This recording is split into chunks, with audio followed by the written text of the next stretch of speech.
Bonjour à tous, bienvenue sur Xamcast, le podcast qui parle de Neuchâtel Xamax fait par des fans pour des fans.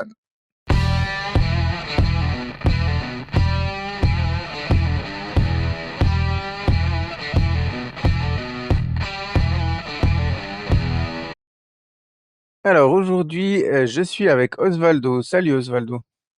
Salut Mirko. Alors on vous rassure, chers auditeurs, hein, Xamcast n'est pas devenu un duo. Les autres membres sont toujours avec nous, mais voilà, ils sont pas mal pris ces derniers temps, ce qui fait qu'on enchaîne notre quatrième épisode consécutif. Juste Et toi et Raoul moi, Savoie. Osvaldo. Et Ah Raoul non, il y Savoie. a eu l'épisode Et de eu Raoul. Raoul la semaine passée, ouais, qui a quand même attiré Varam ce soir-là. C'est juste. Donc la série avait été interrompue. Alors, au sommaire de cet épisode 28, un sommaire un petit peu plus light que la semaine dernière. On va vous débriefer le match du 28 mars contre le FC Thun à la Stockholm Arena. Et puis, on préparera euh, le match, le prochain match qui aura lieu bientôt hein, contre le FC Schaffhouse. Il faudra écouter cet épisode assez rapidement parce que peut-être qu'au moment où vous l'écouterez, le match aura déjà eu lieu puisqu'il aura lieu donc lundi 31 mars à 19h30 du côté du stade de la Malatière. Voilà, Osvaldo, on y go.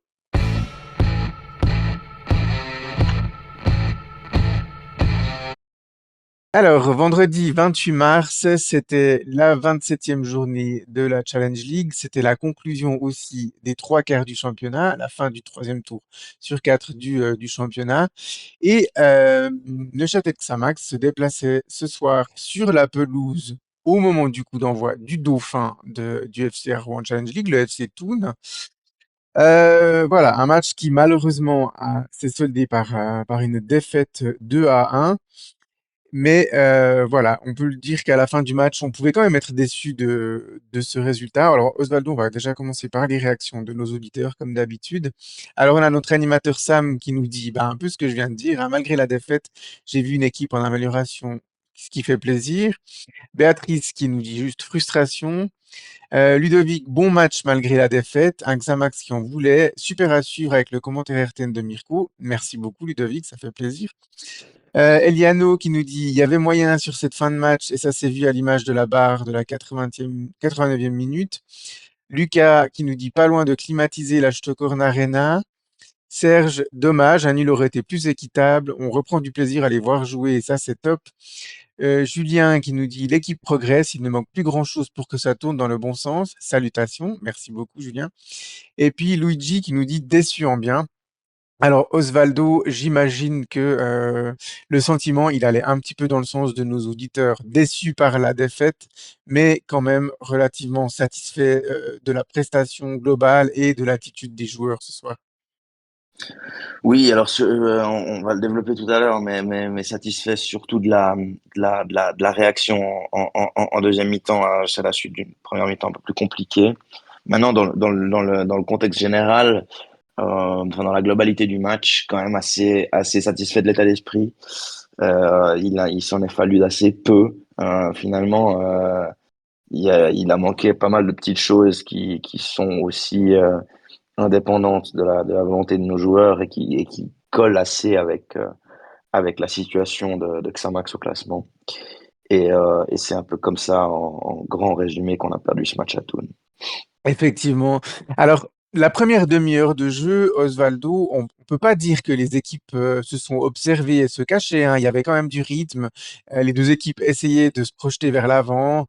Mais on va noter quand même seulement, entre guillemets, deux occasions, une de chaque côté.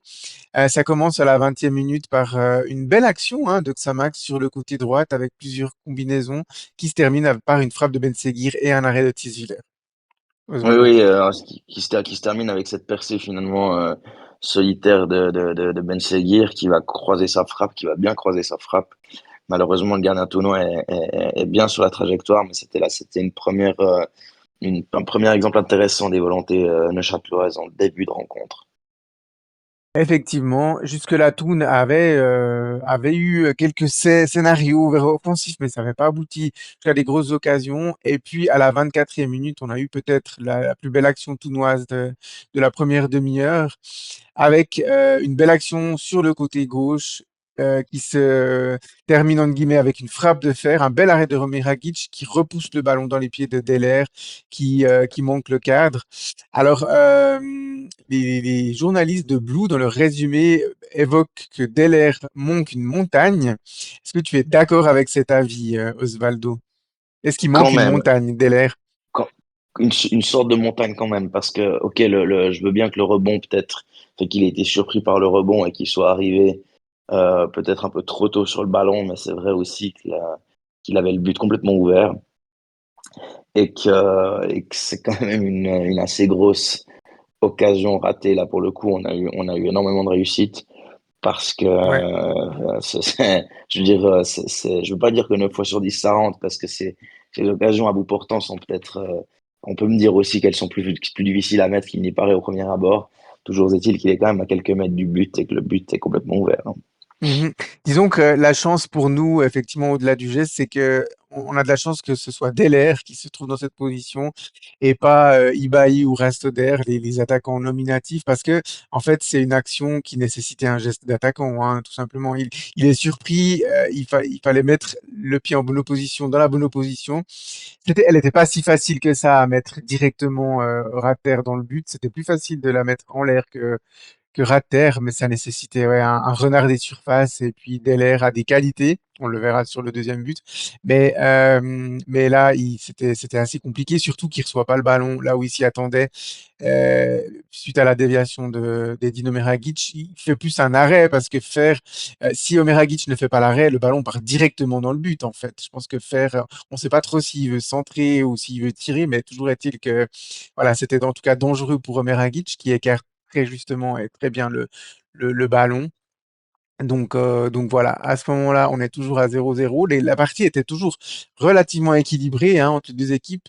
Puis, à partir de la demi-heure et finalement jusqu'à la mi-temps, Toon était plus dominateur. On va dire que Xamax avait de plus en plus de peine à ressortir proprement les ballons devant le pressing de Toon. Toon pressait dès le début, mais on avait réussi sur quelques séquences à présenter quelque chose d'intéressant. Et puis, les Tounois commençaient à gagner de plus en plus de duels. Alors, l'ouverture du score, elle n'est pas illogique et imméritée pour les joueurs de Toon. À la 41e, on peut juste regretter Osvaldo qu'elle arrive sur une balle arrêtée finalement. Oui, oui, puis c'est vrai que pour avoir revu la séquence de la faute, bon, Ouais. je pense que voilà, Sides peut quand même un peu s'en vouloir sur ce coup-là parce que c'était pas une faute qui était indispensable finalement. Il y avait suffisamment de joueurs de Neuchâtelois autour du joueur tournoi pour pouvoir le contenir. Et en plus de ça, c'est une faute qui est concédée dans une zone très très dangereuse. Mhm. Et quand en plus le tireur de coup franc s'appelle Bertone, il y a de bonnes chances que ça se termine au fond et il met un magnifique coup franc, il met une magnifique frappe. Mais c'est vrai que là, Fabio Sides, pour le coup, peut s'en vouloir de la faute commise. Oui, alors effectivement, il pouvait aussi laisser frapper parce que là, on voyait que Reichmuth essayait de s'ouvrir une zone de frappe. Et puis voilà, on aurait pu essayer de le mettre dans une position inconfortable pour frapper. Soit le tir était contré, soit Meragic pouvait faire l'arrêt. Après, il pouvait aussi la mettre dans la lucarne hein, lui-même directement. C'était un risque un peu aussi de le laisser frapper, mais on n'a pas réussi vraiment à le contenir parce qu'on n'était pas au duel et finalement quand on a été au duel, bah, on a été au duel fautif, comme tu l'as dit. Donc, c'est un peu dommage. Après, moi, je voulais aussi parler ouais, des appuis de Meragic sur cette frappe, en fait, Osvaldo, parce qu'on voit sur le ralenti, surtout évidemment sur le direct, ça va beaucoup plus vite, sur le ralenti, que il fait quelques petits pas droite-gauche comme ça, et finalement, il est en retard. Il peut plus partir complètement sur sa droite. On va dire dans une position comme ça, quand le coup franc est frappé par un droitier, Osvaldo, il y a de très grandes chances qu'il cherche à enrouler le ballon sur le côté droit du gardien, surtout si le mur est placé là, surtout si le gardien bouche l'autre angle. Donc là, voilà, il a ses petits appuis, il hésite une fraction de seconde, mais la frappe, elle était tellement bonne que une demi-seconde d'hésitation, t'es en retard et finalement il décolle. C'est même pas qu'il part avec du retard, c'est qu'il reste planté sur sa ligne et puis voilà. Peut-être qu'il l'aurait pas arrêté, hein, la frappe était vraiment pure, mais voilà, petit manque d'anticipation quand même sur ce coup, Osvaldo. Bah, je pense que surtout quand tu frappes rentrant, je veux dire, il y a ceux qui frappent rentrant en deuxième poteau, il y a ceux qui frappent rentrant en premier poteau, mais on sait que si tu as un bon plat du pied, je veux dire, tu peux très honnêtement viser les deux zones du but. Enfin, je veux dire, pour moi, il y a autant de probabilités pratiquement de la mettre d'un côté que de l'autre. Et dans ce cas-là, eh ben, laisser une ouverture, laisser une opportunité claire de frappe et un côté complètement ouvert, c'est jamais une très très bonne idée. Et là, pour le coup, c'est peut-être ce qu'on peut imputer effectivement à Omer Agic sur ce premier but. Oui, oui, oui, effectivement. Puis après, ben, malgré le saut du mur qui fait son travail, eh ben, Bertonnet la met parfaitement, hein. Il y a rien à dire. On va rien enlever au mérite de Bertonnet qui fait une frappe tout simplement sublime. Donc voilà, après, on pourrait aller chipoter un petit peu puis te dire, voilà, est-ce qu'on a vraiment mis les plus grands mecs dans le mur? Bon, voilà. Mais ça, c'est du chipotage. Moi, je le conçois. Pas d'autres grosses actions jusqu'à la mi-temps, mais voilà, on sentait que Xamax devait serrer les dents et puis éviter de concéder un deuxième but qui aurait vraiment été, qui nous aurait mis en position compliquée à l'approche de la deuxième mi-temps. Et puis voilà, en début de deuxième mi-temps, on a vu que Toon dans les 2 premières minutes, jusqu'à cette 48e minute, pardon, avec ce penalty obtenu par qui c'était Ibaï, je crois, ou peu importe. Mhm. Sur une faute indiscutable de Fabio Sait, Osvaldo. Ouais, malheureusement, la soirée un peu malheureuse de Fabio Sides en matière d'intervention défensive se poursuit sur ce coup-là. Et c'était un peu la pire manière de reprendre cette mi-temps. Ouais. Elle était Maintenant, plus maladroite qu'autre chose. D'ailleurs, l'arbitre, la logique, on pouvait craindre qu'il mette un deuxième carton jaune, hein, mais l'intervention était plus maladroite que vraiment dangereuse ou méchante. Donc, le mhm, penalty mhm, était déjà une grosse sanction. Je pense que si on avait joué à 10 à cause de ça, ça aurait été vraiment. Je trouve que l'arbitre a été psychologue là en avertissant pas Fabio sur cette action.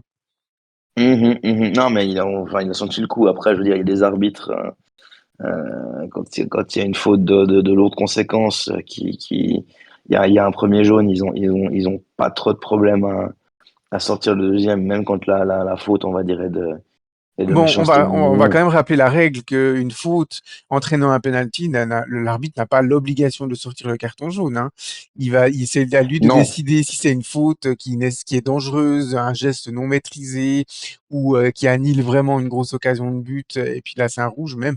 Mais donc il n'y a pas d'obligation hein, de mettre. Mais c'est vrai que c'est assez souvent que la sanction minimale, c'est carton jaune sur un penalty, mais pas tout le temps, pas tout le temps. Non, pas tout le temps, hein, mais ce que je Mais veux dire on peut aussi, se c'est poser la que question, est-ce que si Fabio n'avait pas pris jaune sur la première action, parce qu'en fait, je rappelle qu'il n'a pas pris jaune, à mon avis, pour la faute, mais parce qu'il a eu un petit geste d'humeur derrière, où il a envoyé le ballon loin, exactement, un petit geste de exact. frustration.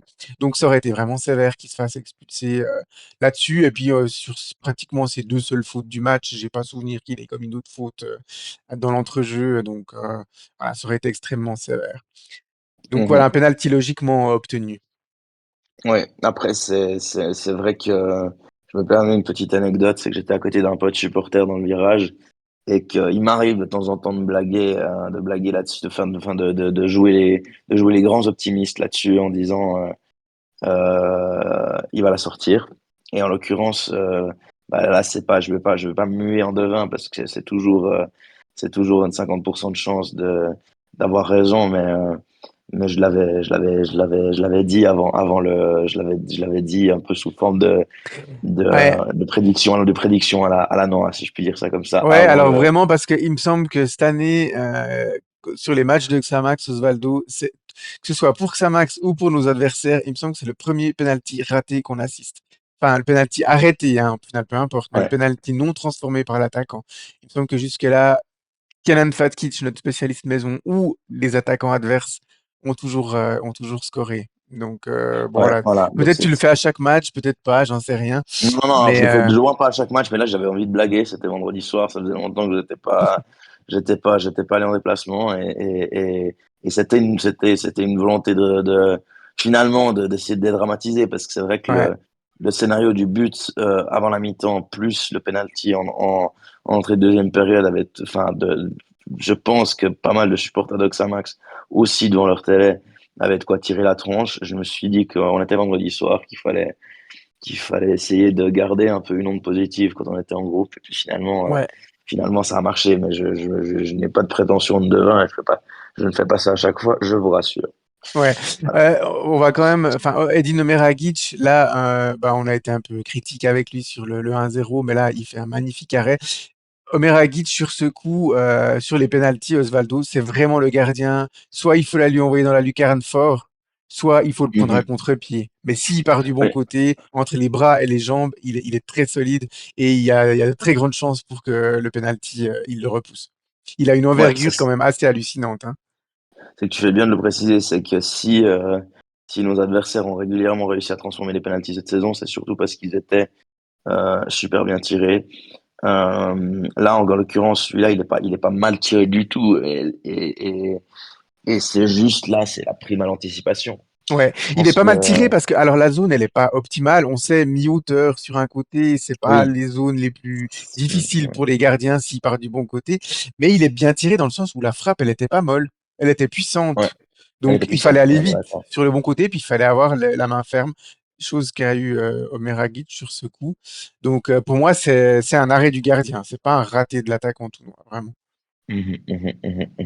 Donc voilà, et puis un autre adage s'est vérifié à ce moment-là, c'est que là, il y a un changement de dynamique. Que Xamax est toujours mené au score, bien évidemment, à ce moment-là, mais a un peu le vent dans le dos, et on a une période où Toon est vraiment dans ses petits souliers, hein. Ils n'arrivaient plus vraiment bien à construire. Donc Xamax était la meilleure équipe sur le terrain, et c'est assez logiquement qu'elle est récompensée, que nous sommes récompensés à la 67e minute avec l'égalisation de notre homme en forme du moment. J'ai nommé Liridon Moulay sur ce coup, Osvaldo.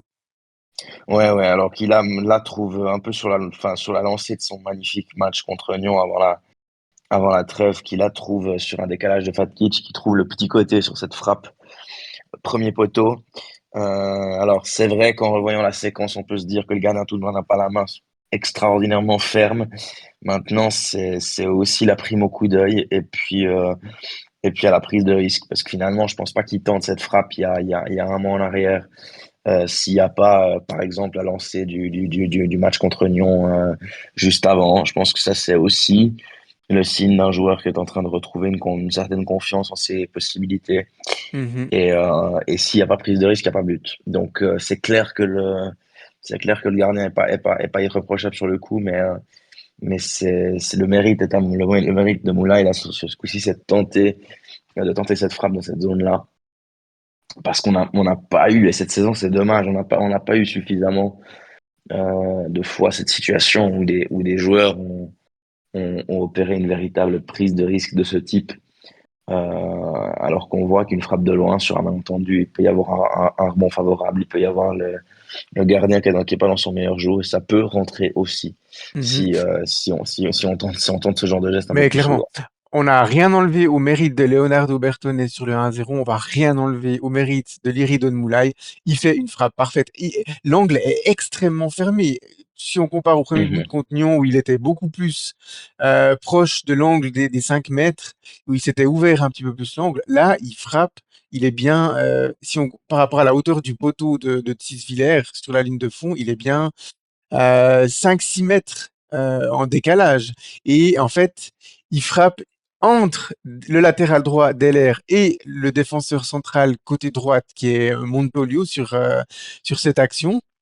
Et mhm. puis, alors oui, Tisvillers bouge pas l'angle. C'est clair que si il est au premier poteau, eh ben, il a.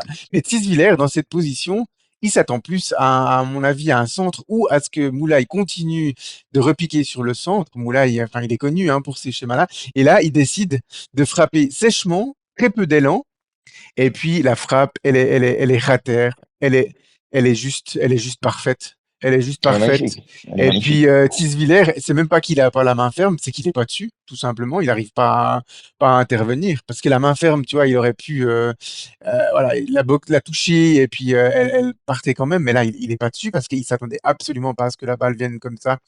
Et entre les deux joueurs, l'exécution, elle est parfaite. Non, c'est un but de grande classe. Franchement, c'est un but Ouais. de grande classe, la prise de risque. Et c'est, à mon avis, un but d'un joueur en pleine confiance. Lyridon Moulay, actuellement, il est en pleine confiance. C'est largement notre meilleur joueur du mois de mars, hein. On arrivera demain à la fin du mois de mars. Comme d'habitude, le club va élire un peu le joueur du mois, mais je pense que là, il n'y aura pas trop de débat sur qui va être élu joueur du mois de mars. Ce serait assez scandaleux que ce soit pas lui qui soit élu. Donc voilà, si son geste, alors ça vient d'une superbe action individuelle en soi, mais le geste vient récompenser tout le travail de l'équipe qui s'était mis au diapason, comme on dit, hein. Il pressait haut, on arrivait à se créer on sentait qu'on se rapprochait de plus en plus d'une potentielle égalisation qui est arrivée. Et puis, ça a été suivi par une grosse occasion juste après, hein, quasi dans l'enchaînement, on est à la 68e minute, avec une frappe de Bamba, le ballon qui repoussé par Tisviller et le ballon revient dans les pieds de Moulay. Et puis un petit peu de la même manière que Deler en première mi-temps, bah, il manque le cadre en la tirant au-dessus, Osvaldo, mais c'est un deuxième tournant du match à ce moment-là. On le Ouais, savait pas encore, mais c'était un deuxième tournant du match. ouais, c'est sûr que si tu arrives à asséner le coup, je vais pas dire définitif, mais un deuxième coup sur la tête des tournois à ce moment-là, tu prends un clair avantage dans la tête. Malheureusement, ben, c'est ce qu'on va dire sur Mais ces là, fins de match.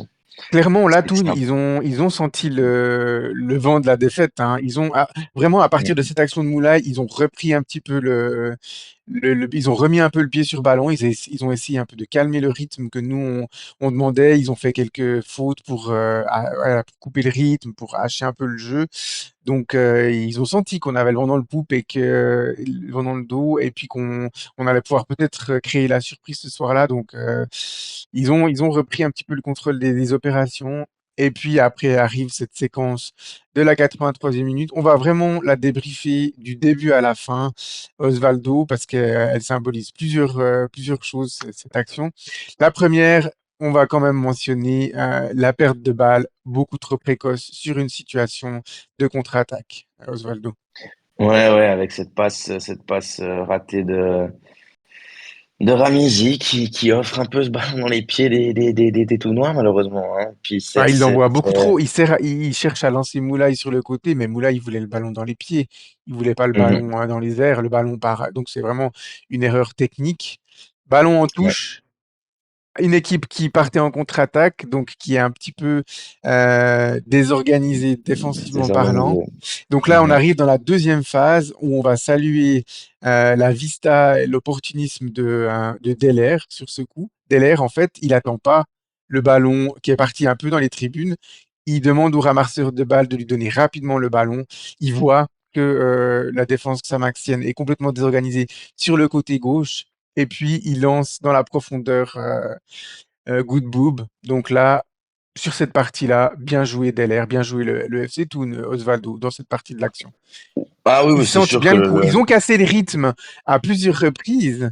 Ils ont cherché à freiner, ils nous ont empêché de jouer des coups francs rapidement en restant devant le ballon, en tenant le ballon et tout ça. Mais là, il fallait changer le rythme, il fallait donner du rythme à cette action et ils l'ont fait. Et c'est juste bien joué. C'est le métier, c'est la roublardise, c'est ultra bien joué. Il faut aussi dire quand nos adversaires jouent bien, hein, Osvaldo. Et là, Deller, il a très très bien senti le coup.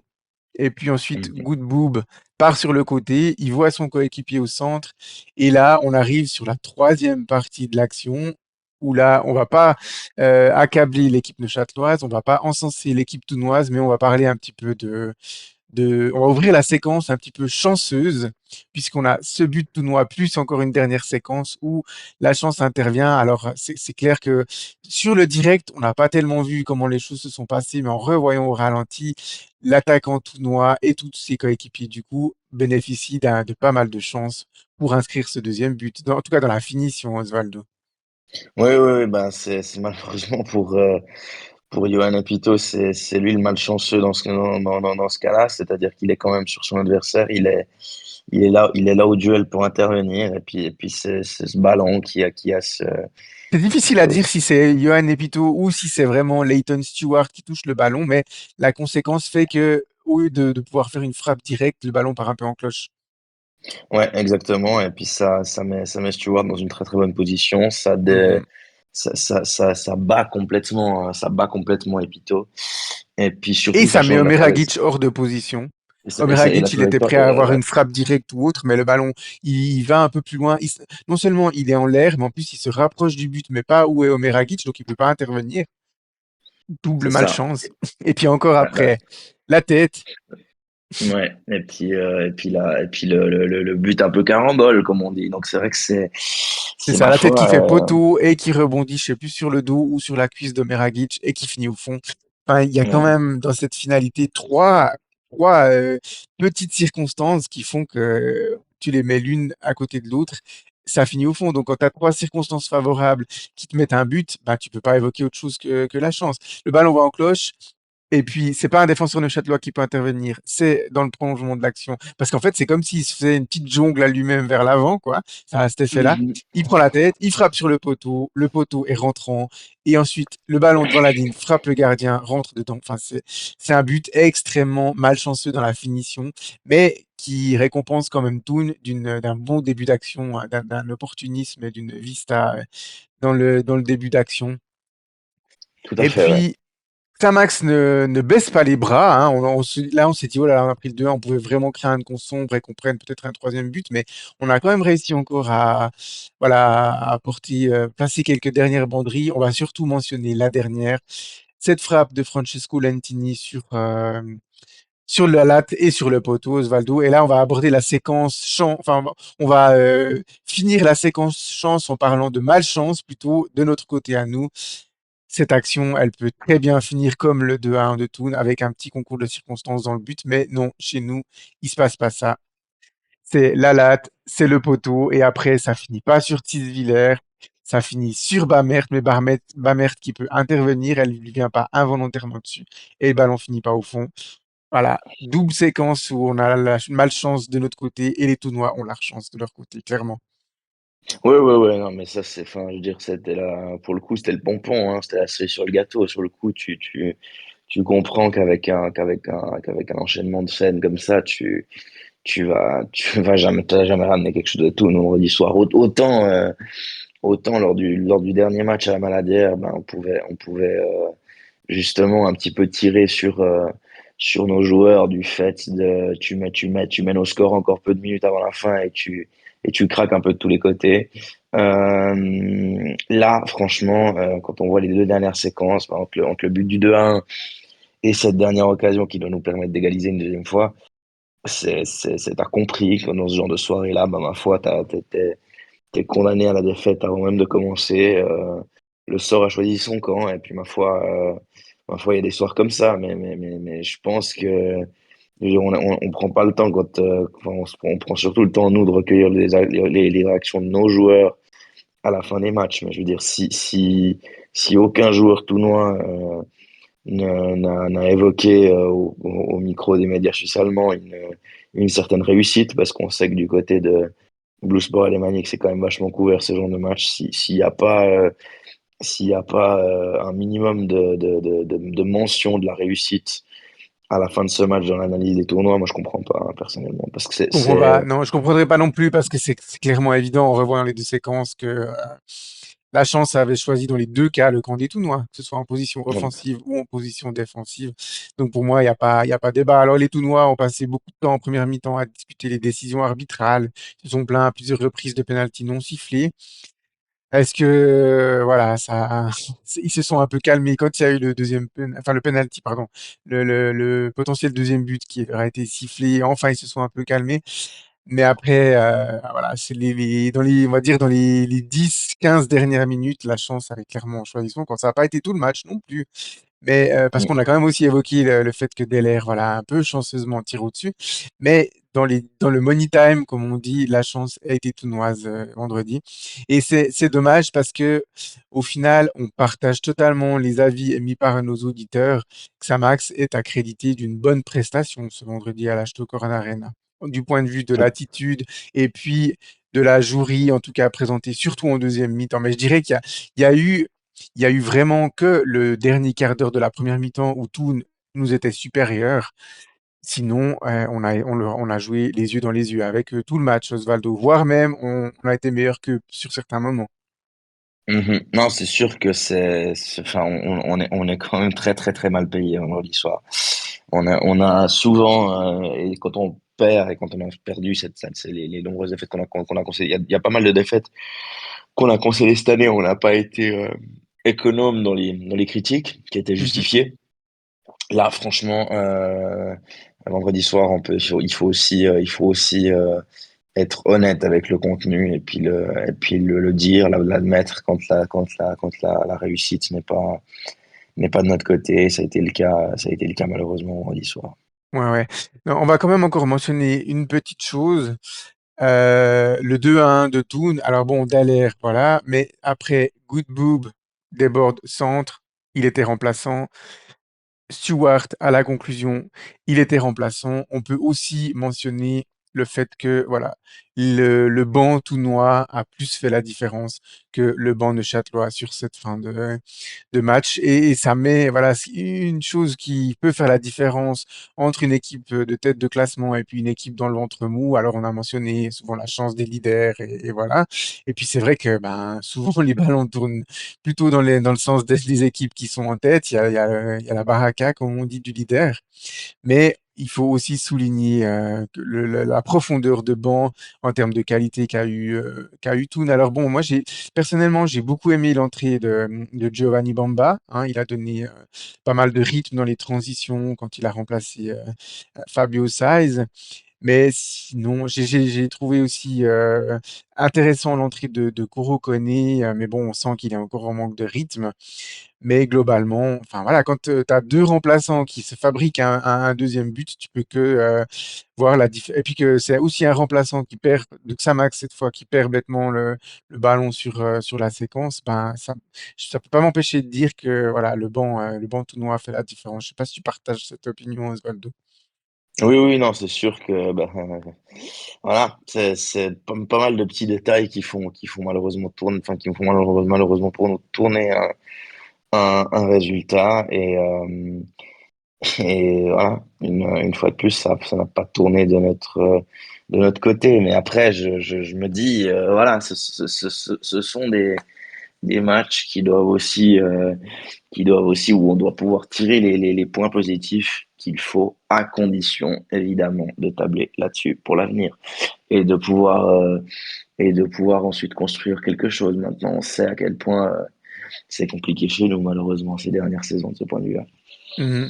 Totalement. Mais je pense que ce match, à mon avis, il peut être mis, mais comme les quelques derniers matchs, hein, aussi dans la case des matchs fondateurs pour la suite de la saison et même pour la saison prochaine, il y a quand même des choses positives à retirer voilà, de cette opposition contre Toon. Et puis, voilà, Xamax doit capitaliser là-dessus, mais on va en dire plus sur la prochaine séquence. Est-ce que tu as encore des choses à dire pour ce match, Osvaldo? Du tout. Alors, on va directement enchaîner.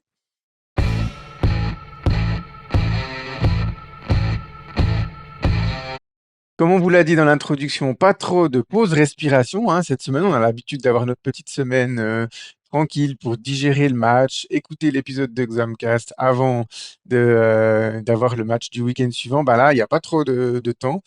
Donc, c'est déjà lundi, 31 mars, que va se déplacer la lanterne rouge chafouzoise à la Maladière.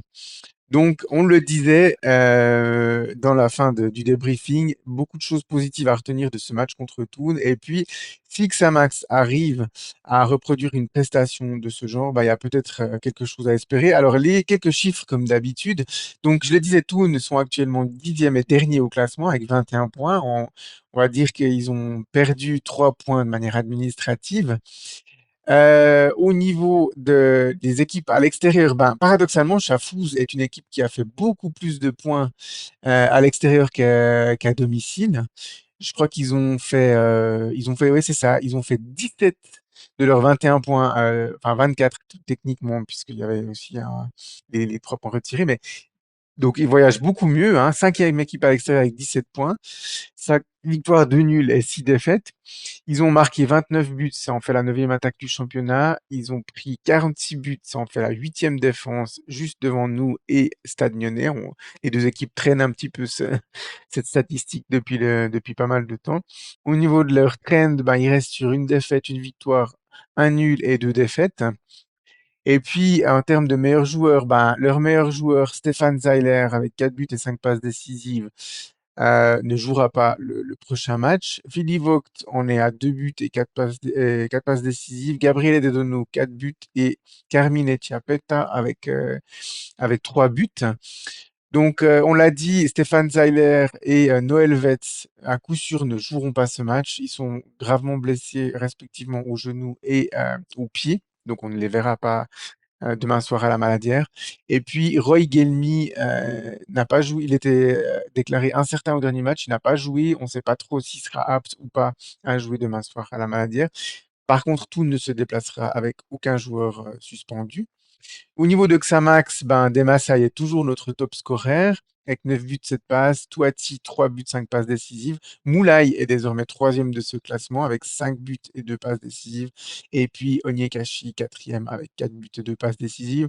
Au niveau des absents, Michael Gonçalves va mieux. J'ai eu l'occasion de lui parler vendredi soir à la Arena Arena, pardon, très rapidement.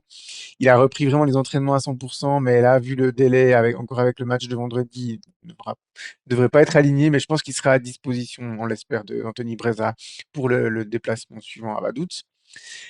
Hussein Touati est aussi en récupération. Je pense que si on avait joué que la semaine prochaine, ben voilà, il serait là. Mais là, on va pas prendre de risques avec lui. Donc normalement, il devrait pas rejouer. Pascal Onyekashi et Guillaume Fourer et Ismaël Sidibé ils sont aussi en bonne voie de récupération, mais ils ne devraient pas être alignés non plus lundi.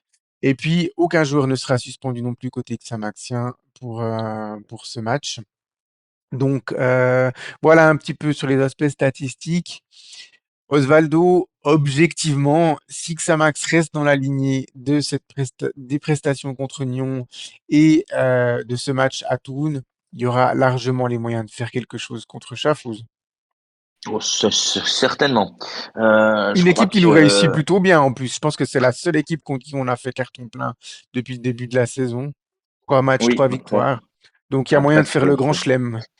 ça, ce genre de phrase-là, faut toujours faire gaffe parce que bon, après, c'est Il y souvent a tout un moyen sprint de, j'ai pas dit départ. on va le faire, j'ai dit il y a moyen de. Il y a moyen de, non, mais on est totalement d'accord. Maintenant, c'est dans la droite lignée de ce qu'on vient de produire. Maintenant, comme le sauvetage n'est pas encore mathématique, ces matchs sont quand même importants pour assurer, on va dire, le maintien mathématique le plus rapidement possible, Ouais, puisqu'on ouais, attaque on le les mettrait quatrième à égale. 15 points alors qu'il en resterait 24 possibles.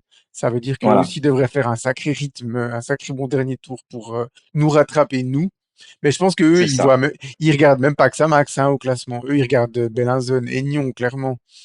Tout à fait, mais quand même, ça reste un match capital Oui, pour faire un résultat, surtout que si on se projette un petit peu, parce que je pense pas qu'on enregistrera, je sais que j'anticipe un peu la fin de l'épisode, Mirko, mais je pense pas on oui, enregistrera dimanche prochain, puisque non. le match après Schaffhouse, c'est le déplacement du Rhein-Park dimanche prochain du côté de Vaduz. Donc, en sachant que ces déplacements longs sont pas toujours des déplacements qui nous réussissent à plein, ce genre de match-là, on doit Mhm. pouvoir capitaliser dessus pour absolument prendre les 3 points à la Maladière, pour pouvoir un peu à l'instar du déplacement de Toul y aller y aller avec un peu moins de stress que ce qu'on aurait avec un résultat moins positif. Donc c'est un adversaire totalement à notre portée, mais il faut aborder le match sur la droite lignée de la deuxième mi-temps à Toul. Mhm. Et si on le fait de cette manière-là, je me fais pas trop de soucis pour demain soir. Non. Actuellement, enfin, depuis plusieurs matchs, Xamax a retrouvé voilà, un niveau défensif d'une équipe de Challenge League, ce qui n'était pas le cas hein, par moment où on prenait vraiment des buts tout à fait évitables. Là, on va quand même le rappeler, on prend un but sur une phase arrêtée. Contre Nyon, on n'avait pas pris de but. À Haro, on a pris un but sur corner, un but sur un penalty. Là, c'est sur une contre-attaque à la fin avec une bonne grosse dose de malchance. Voilà, on prend de moins en moins des buts où on se dit, ah, purée, ce but, on n'aurait jamais dû le prendre. Donc voilà, on sent que cette arrière-garde joue avec confiance. Ben, paradoxalement, depuis l'arrivée de Niklas Gunnarsson, plus 2 matchs, on va dire, il a fallu quand même 1 ou 2 matchs pour que les choses se mettent en place. Il avait fait les premiers matchs avec Ayrou Laou. Là, c'est Johan Epito qui tient la baraque maintenant depuis 2 matchs avec Gunnarsson derrière. Et puis, voilà, Euclides Cabral sur les côtés, Jonathan Fontana sur les derniers matchs. Voilà, on voit que l'équipe défensivement parlant est en très net progrès par rapport à certaines phases du championnat. Et puis offensivement, alors on a un joueur qui est en feu, très clairement. Je pense qu'il est peut-être même pas loin d'être élu joueur du mois en Challenge League, hein, quand même, parce que sauf erreur, il a inscrit tous ses buts ou presque sur le mois de mars. Il est en tout cas à 4 buts sur le mois de mars, Guéridon Moulay. Donc il a des chances d'être élu joueur du mois. On a un joueur qui est en feu, mais on va souligner aussi que collectivement, en deuxième mi-temps, quand tout le monde s'est mis au niveau. Enfin, il y a pas eu que, on peut pas se dire que c'est que la frappe et l'exploit individuel de Moulay qui nous tient dans le match. On a eu une phase où pendant 20 minutes, on a bien pressé tout et il y avait une belle jouerie offensive, Osvaldo, quand même. Clairement, clairement, et c'est sur ça qu'il faut baser justement le prochain rendez-vous. Il faut tabler là-dessus et puis et puis pouvoir justement affronter Chafouz avec la confiance de cette dernière prestation et des dernières prestations livrées. Mais totalement. Et puis, enfin voilà, au match aller, eh bien, enfin au match aller, au troisième match, pardon, contre le FC Schaffhouse, eh bien, ça représentait bien ça. Où en première mi-temps, voilà, les débats avaient été relativement équilibrés. Et puis ensuite, en deuxième mi-temps, Xamax avait lâché les chevaux, hein, comme on dit. Et puis, on a vraiment été la meilleure équipe sur le terrain en deuxième mi-temps. On a vraiment montré. Voilà, qui étaient les patrons. Il y avait eu ce but de Cabral et puis d'être tout de suite derrière, Seiler avait égalisé. Et puis, euh, et puis ensuite, en deuxième mi-temps, on avait vu que Xamax, on avait été sur leur propre pelouse capable voilà, de donner du rythme. Et puis, ils avaient vraiment pas eu droit au chapitre.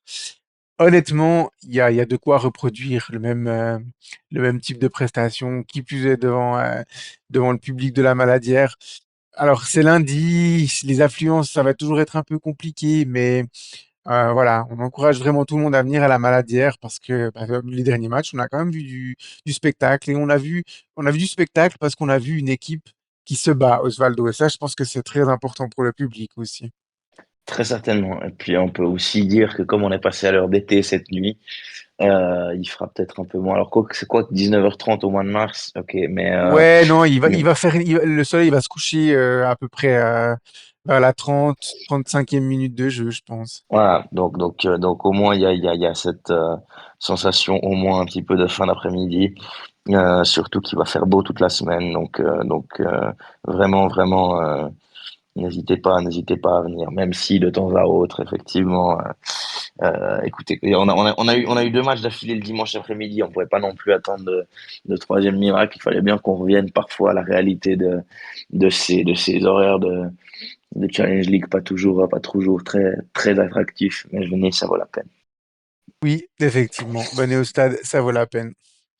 À la sortie du boulot, comme ça, c'est bien aussi. Voilà. Alors, on va gentiment arriver à la conclusion de cet épisode.